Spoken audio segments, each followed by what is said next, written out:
I had spent an entire year cultivating that wheat field. Early mornings, sore muscles, and countless nights watching weather forecasts like my life depended on them. It wasn't just a field, it was my livelihood, my father's legacy, and the land my family had worked for 3 generations. But ever since the local HOA decided to expand their residential influence beyond the suburban boundary, trouble had followed. Their president, a woman named Karen Whitmore, had an ego the size of her 3-story mansion. She considered anything outside her HOA an eyesore, especially my 80-acre wheat field that glistened golden under the sun. Every week she'd send me some new letter, complaining about the dust from my tractor, the smell of fertilizer, or the unpleasant rural aesthetic my land gave to her picture-perfect community. I ignored her nonsense until one afternoon, when I returned from town to find 3 HOA trucks parked near the edge of my field. I walked over, confused, and saw a group of men setting up something along the border. "What do you think you're doing?" I yelled. Karen stepped out, sunglasses perched high and her manicured nails glinting like daggers. "Just clearing the dead brush," she said sweetly, waving toward the tall, dry grass. "It's a fire hazard to our neighborhood." My jaw tightened. "That's my wheat. It's not dead. It's harvest ready." But before I could argue further, one of her men flicked a lighter and a small flame licked the stalks. I lunged forward, shouting. But the fire caught faster than any of them anticipated. Within seconds, the flames raced through the field, roaring like a beast unleashed. Karen screamed for her crew to back away, but it was too late.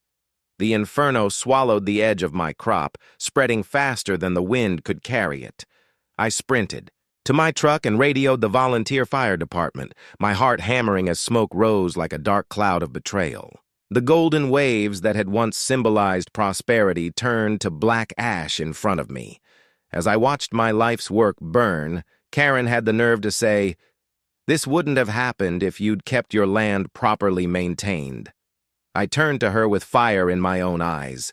"You just started something you can't control," I said, my voice low but shaking with rage. I didn't know then just how true those words would become.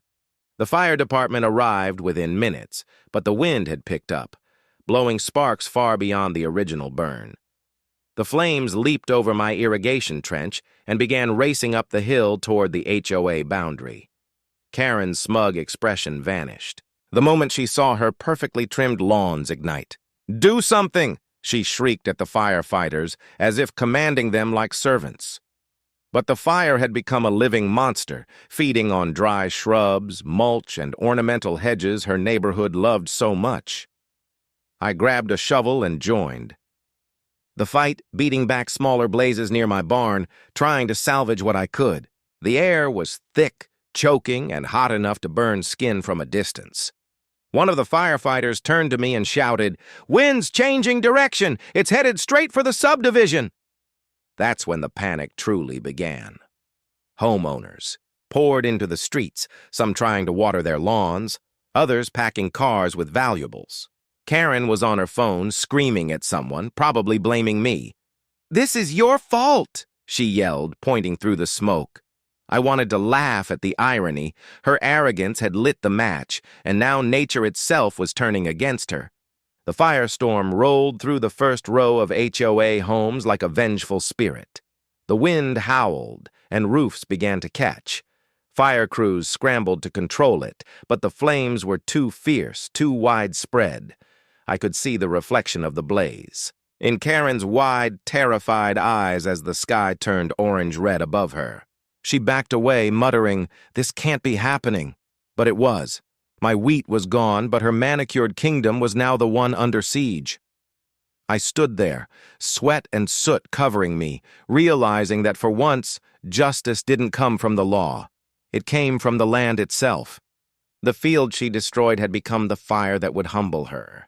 By the time the fire was contained, the damage was catastrophic. My field was gone, 80 acres reduced to smoking soil and broken memories. But the HOA wasn't spared either. 22 homes were destroyed, including Karen's mansion, which was nothing but a skeleton of charred beams. The once proud neighborhood looked like a war zone, with firefighters still dousing hot spots and police setting up barriers. I sat on the hood of my truck, exhausted, as the county fire marshal approached. "We've traced the ignition point," he said, flipping through his notes. "Looks like it started right at your property line. You know who lit it?" I nodded.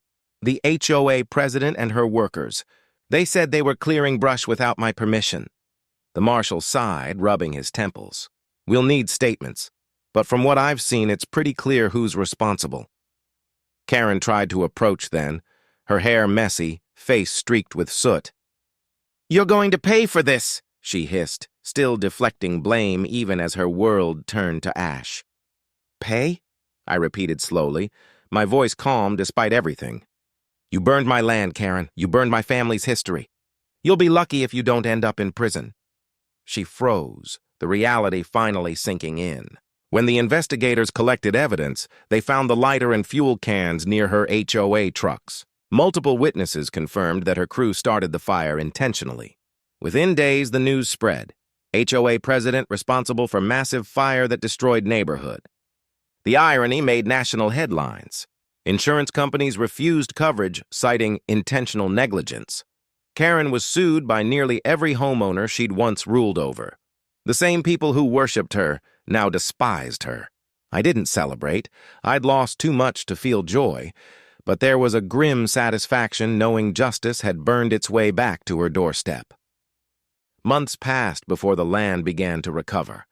The rains came early that year, and green shoots started breaking through the blackened soil, a small reminder that even after devastation, life fights its way back.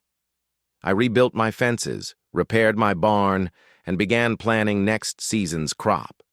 The insurance payout helped, but more importantly, the county recognized my losses as part of the investigation. Karen, on the other hand, faced a very different fate.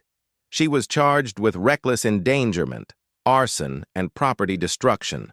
Her HOA presidency was stripped from her, and her once flawless reputation was shredded by the same media she used to court.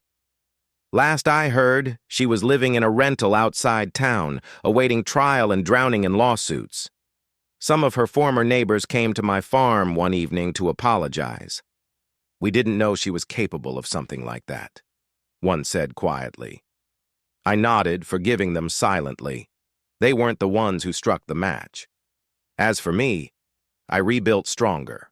I invested in new irrigation systems, installed cameras, and started fresh. When the next harvest finally came, I stood at the edge of the golden field once more, watching the sun rise over the horizon. The air smelled of wheat and hope, not smoke, and as the wind brushed through the stalks, I felt a sense of closure. Karen had tried to erase my livelihood, but instead she'd destroyed her own empire. The fire she lit to control me ended up teaching everyone a lesson they'd never forget. You can't play with nature or people who respect it, because when you do, nature has a way of turning the flames right back toward you.